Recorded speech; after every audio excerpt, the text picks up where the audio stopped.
Kushner said, I am a rabbi. I have never done anything bad in my life. And my child was born with this disease. My child, there is no question of doing anything bad. Why did I suffer? Why did my child suffer? Is God truly just?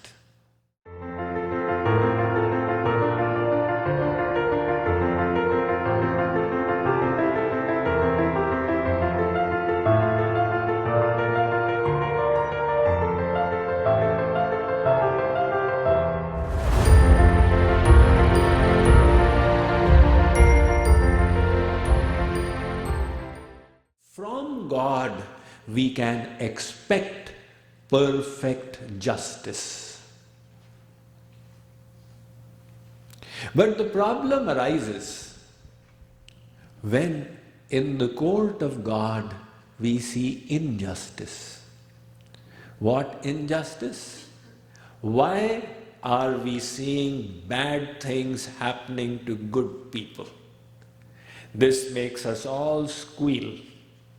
Why? This person is so nice. Why are bad things happening to him or her?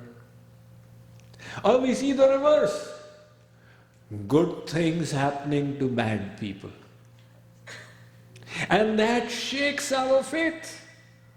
Here Swamiji is giving you a paradigm that grow from within and succeed in life. And Swamiji, in the world we see the reverse. It is the chalu, the chant, the person who is clever and who knows all the tricks of the trade, who is succeeding. What are you teaching me about how to succeed in life? Once I was asked to give a lecture on this topic. So I said, let's ask Mr. Google first. I Googled, why do bad things happen to good people? And I came up with 1 million websites. I thought, this is not alone my question.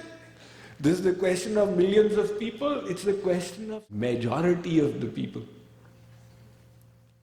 There was a Jewish rabbi called Harold Kushner.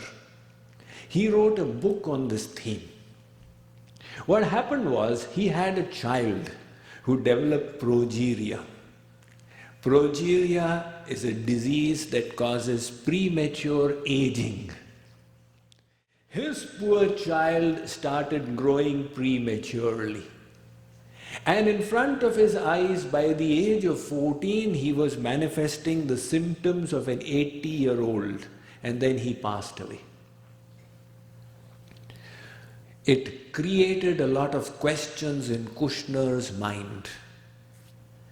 Kushner said, I am a rabbi. I have never done anything bad in my life. And my child was born with this disease. My child, there is no question of doing anything bad. Why did I suffer? Why did my child suffer? Is God truly just? So he considered two possibilities. Either God is not all good as we are thinking him to be. He's got a streak of evil or mischievousness in him. That's why he's doing bad to good people. Or he is not all powerful. He wishes to do good, but he loses out because there is this Satan, and then Satan is victorious. So he considered these two alternatives, and he concludes in his book that God cannot be having any evil in him, otherwise he is not God. He settled for the second alternative, that he wants to do good, but then, Satan is so powerful and God is not all powerful, so he loses out. This was his analysis. But this analysis is not very accurate. From the Vedic perspective, we don't believe there is any Satan.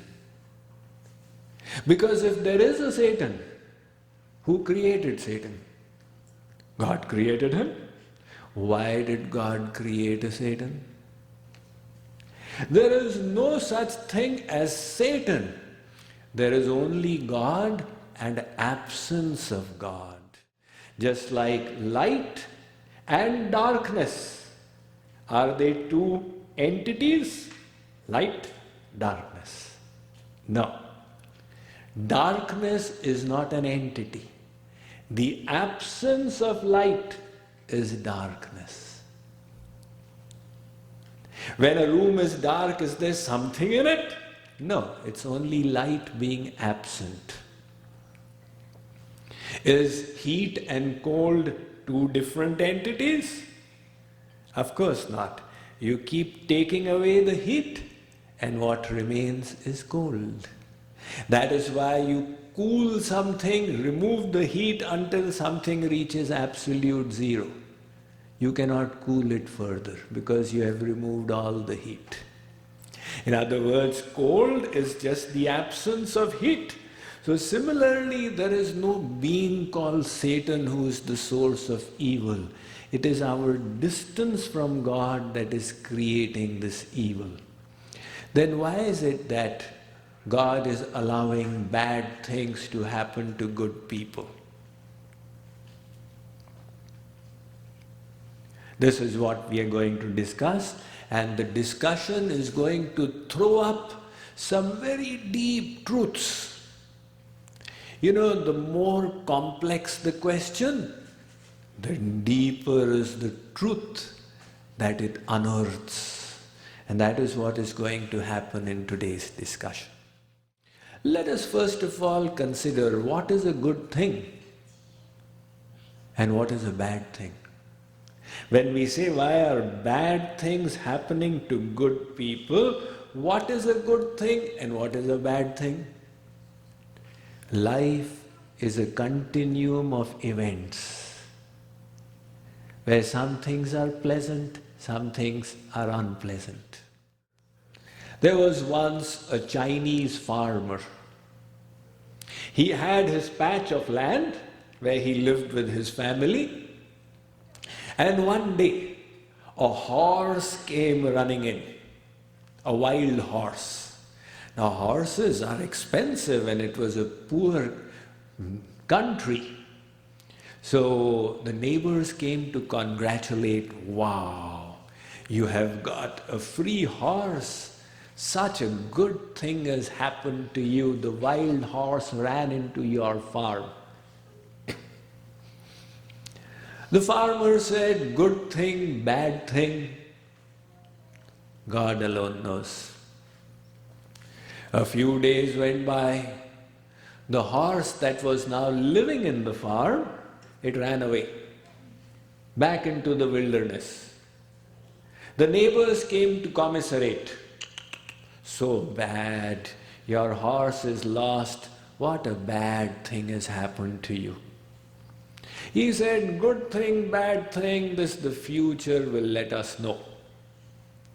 A few more days went by. That horse which ran away, it gathered its 20 friends, other horses, and ran back with 20 friends. The neighbors came to say, my God, you have hit a bonanza? 20 free horses. What a nice thing. He said, nice thing or bad thing, that I am not so sure. A few more days went by, and the farmer's young son, he was trying to tame one of those 20 horses, and he was thrown off this wild horse, as a consequence of which his leg suffered multiple fractures. Now he was lying in bed, and the doctor told him, you will need complete 2 years to recover. The neighbors again came to give their 2 pence. They said, oh, Ram, Ram, Ram, what a terrible thing. He said, terrible or wonderful, let us see. A few months went by. The neighboring kingdom declared war on this kingdom. And the poor king had a little army. To strengthen his army, he asked his soldiers to go and recruit all the youth between the ages of 18 and 24 from the countryside. The soldiers went around. The children of all the neighboring farmers were recruited and sent into the battleground. Without certainty of their coming back or not, this farmer's son who was lying there with a fractured leg, the soldier said, "Let him be." So now what was a good thing and what is a bad thing? How do you decide? The fact is, there are always these dualities of events taking place in our life. We'll wish to lead a linear existence.